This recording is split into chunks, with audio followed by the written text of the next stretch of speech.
This video is for you if you're aiming for F1, but you haven't quite won any races and you're a bit worried about, am I gonna make it or not? And this video was actually inspired by somebody called, I'll call you Rob, because I don't want to give your real identity away. And the question was this: I'm 19 years old, I've been racing for 3 years, I haven't won a race. Do you think I can still make it to F1? Now look, I've just got back from the gym. I've just been listening to motivational videos, so I'm gonna give this to you very direct. If you haven't won, you're 19 years old, you're in your 3rd race season, you've got no chance of getting to F1. Absolutely zilch. Let's see this for how it really is. Right, you've got these F1 teams at the top. They own the top 20 seats in the world pretty much on the Formula rankings, right? The Formula routes. They own them. And there's only so many, but there's thousands, hundreds, maybe thousands of drivers underneath that they can pick from, okay? So it's difficult to even vacate a seat, let alone to choose somebody for one. So say a race team's got one seat available. They're going to look upon the junior categories, see who's got a super license, which, by the way, if you're not winning, you're not going to get a super license, are you? See who's got a super license and see who's winning. Who could win in their car? Now and then, you're going to get times when there's a sponsor on the F1 team and they're looking for somebody from a particular country because they want to push products there, or they're from that country, so they want to push it that way. Fine. But still, you need that super license, which means you need to finish at the top end of championships in order to collect the points to get a license. So that's the first actual physical thing that's going to stop you. But really, it's reputation. If you haven't got number ones, if you're not winning on a consistent basis, the people at the top are never going to notice you. They won't even know your name. There's no chance that F1 teams and scouts are looking down on championships and looking past P4, really. They're not really interested in the guys and the gals that are underneath, because it's like, well, why would I? Why would I choose a slow engine to put in my F1 car? Why would I choose bad aerodynamic design work to put on my F1 car? I wouldn't, because I want to win. That's what the team is saying. So why would I put a slow driver or a driver that can't win in my car? They just wouldn't. It just doesn't make sense. And you wouldn't if you were running a team. You wouldn't look at drivers that are not winning. So this is just the cold facts of it. And that's why I said the 0% chance. If you carry on doing what you're doing and finishing just outside the top 10, just outside the top 5, barely on the podium, there's no value to the industry. And this is not personal. Please do not think that it's me saying you're not good enough or he or she is better than you. It's just the way the industry is. It's like when you go for a phone, right? Say you want the latest phone. You'll look at the reviews, you'll see the capabilities of it. You know, is the camera good nowadays? It's not really, I don't really care about the phone itself. It's what it's got on it. The latest iPhone or whatever, you're going to choose it. You won't choose a Nokia that was made in the 1990s because you've got expectations of what you want from a phone. A race team at the top of the sport, it doesn't just have to be F1, it could be the Le Mans world, could be IndyCar, NASCAR. They have the same expectations. They don't want a Nokia, as in a driver that's relevant to a Nokia. They want an iPhone. They want a top driver, the latest one, latest Samsung or whatever. They just need results. So it's nothing to do with you as an individual. You are just as beautiful and deserving than anyone else on this planet. So don't take it personal.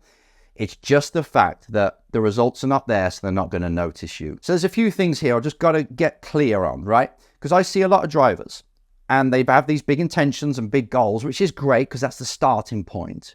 However, in order to save money, they'll choose a race team that is not really capable of winning consistently. They can't really provide the car. They can't renew the brakes, the bearings every single time because they're saving money. They might not have enough engines in the team, the good ones, to give to all of their drivers because they can't buy 10 engines and pick the best 3. You know, all these sort of things. So the drivers at the front of the grid in the teams that spend more money obviously got an advantage. They've got free lap time over you. So trying to aim for something big but putting yourself in a team that's not capable of winning, again, it might be nothing to do with your skill. When it's wet, maybe you do go to the front because you've got skill, but you haven't got the car underneath you and the machinery. Remember, it's called motorsport. It's pretty important, that part, motor, to win in the first place. So that might be the first port of call, just to really give you something to get your teeth into. You're like, right, I know I've got the pace. I've shown it. When I've done one-on-one tests in big teams, I've been the fastest. I just can't afford a top team. Well, then that's a whole new thing. If you can't afford a top team, then how are you going to showcase yourself? This is where people get like, oh, it costs money. You just got to spend money to get to the top. Well, there's a certain degree of truth to that, but this is the truth. You've got to spend money in order to get to the top. You've got to put yourself in a position where it's easier to succeed, and then your driving has to be on point. That's the very obvious mathematical equation of how to win in motorsport. But I'm talking more about your results, right? So if you got the team, that's fine. Now it's down to your driving. How are we going to get you to go faster and get better results? How are you going to get yourself to P1 more regularly? And I want you to obsess about it. Again, detach yourself from the problem in a way. Take a step back. See your racing career and this season in a detached way. See you over there, looking upon yourself from a distance and understanding what that driver needs in order to get better. Because if you're too close to the problem, you're worried about your dreams, worried about what people are thinking. Am I going to lose my sponsorship? Is dad going to give up on me? What's the team going to think? What's the industry thinking? Oh my God, I can't believe I just got a P9 again. This is not good enough. If you're there, that's way too close to the problem.